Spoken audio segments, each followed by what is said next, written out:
Nani cinema అంటే ఎలా ఉంటుందో ఓ క్లారిటీ ఉంది ఆడియన్స్కు. తాజాగా ఈయన సరిపోదా శనివారం అంటూ వచ్చాడు. మాస్ హీరో అవ్వాలని ఎప్పటి నుంచో కలలు కంటున్న నానికి ఇన్నాళ్లకు ఇలాంటి కథ దొరికింది. దాంతో ప్రమోషన్స్లో చాలా జోరు చూపించాడు. మరి సినిమాలోనూ అంతే దమ్ముందా లేదా అనేది పూర్తి రివ్యూలో చూద్దాం.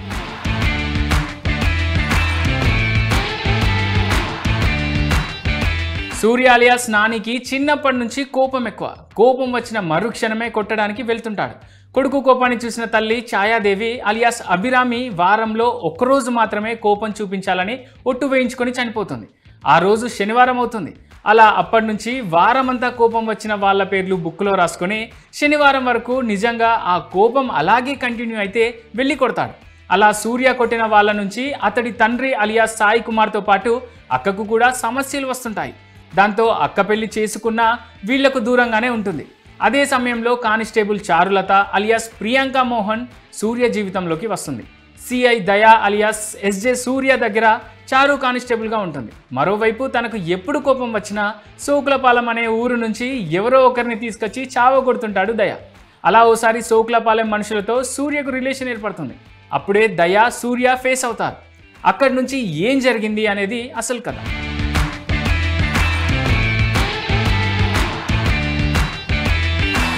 ముక్కలుగా చూస్తే ఇది కూడా బాగానే ఉందే, సరిపోతే శనివారం చూసిన తర్వాత చాలామంది ఆడియన్స్ కూడా కలిగే ఫీలింగ్ ఇది. బహుశా ఎన్నిసార్లు చూసినా బోర్ కొట్టని జోనర్ మాస్ ఒకటేనేమో. జరిగే కథేంటో తెలుసు, ఏం జరగబోతుందో కూడా తెలుసు. అయినా కూడా ఎంగేజింగ్ స్క్రీన్ ప్లే ఉందంటే దర్శకుడిలో విషయం ఉన్నట్లేగా. సరిపోదా శనివారం చూస్తుంటే వివేక్ ఆత్రేయపై ఈ ఫీలే వస్తుంది. రొటీన్ కథ తీసుకున్నా, శ్రీరామ్ ఎవడు లాంటి రిఫరెన్స్లు కనిపించినా చాలా వరకు బోర్ కొట్టకుండా కమర్షియల్ సినిమా చూపించాడు వివేక్. దానికి నాని సూర్య తోడయ్యేసరికి మాస్ ఆడియన్స్కు సినిమా సరిగ్గా సరిపోయింది.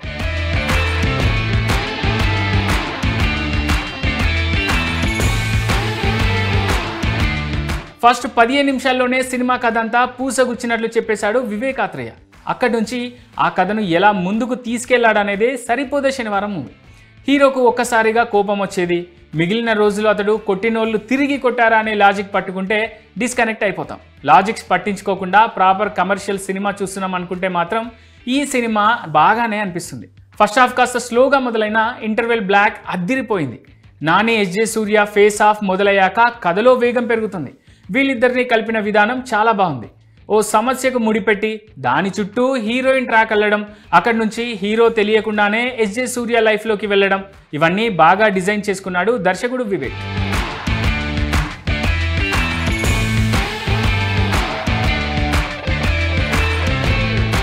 ఇక సరిపోదా శనివారం సెకండ్ హాఫ్ చాలా వరకు పరుగులు పెట్టించాడు దర్శకుడు వివేక్ ఆత్రేయ.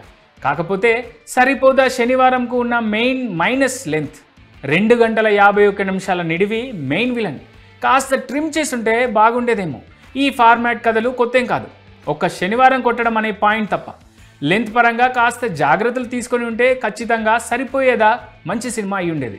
అయినా కూడా కమర్షియల్ సినిమాలు ఇష్టపడే వాళ్లకు సరిపోదా ఫుల్ మీల్స్.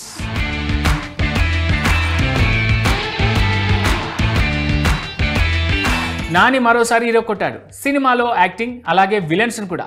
మాస్ హీరో అనిపించుకోవాలనే తపన నానిలో సీన్ టు సీన్ కనిపించింది. ఎస్జే సూర్య మెయిన్ పిల్లర్. దయలేని దయా పాత్రకు ప్రాణం పోశాడు. ప్రియాంక మోహన్ పర్లేదు, మిగిలిన వాళ్లతో సాయి కుమార్ క్యారెక్టర్ బాగుంది. నాని అక్కగా నటించిన యాక్టర్ కూడా చక్కగా నటించారు. మురళీ శర్మ, హర్షవర్ధన్ పాత్రలు పర్లేదు, మిగిలిన వాళ్ళంతా ఓకే.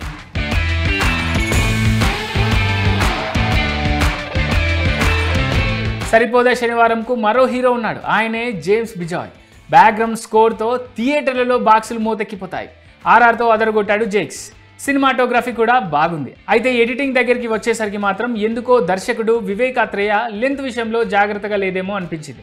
చాలా వరకు సీన్స్ కట్ చేసినా కథకు ఏ ప్రమాదం లేదు. అయినా కూడా కథపై ప్రేమతో అలాగే ఉంచేశాడు. అదే మైనస్ అయింది సినిమాకు. దర్శకుడితో వివేక్ ఆత్రేయ తపనలోని మరో యాంగిల్ చూపించాడు. మేకింగ్ అదిరిపోయింది, కానీ లెంత్ దగ్గర కాస్త కాంప్రమైజ్ కావాల్సింది. ఓవరాల్గా సరిపోదా శనివారం లెంత్ మినహాయిస్తే మిగిలింది సరిపోయింది.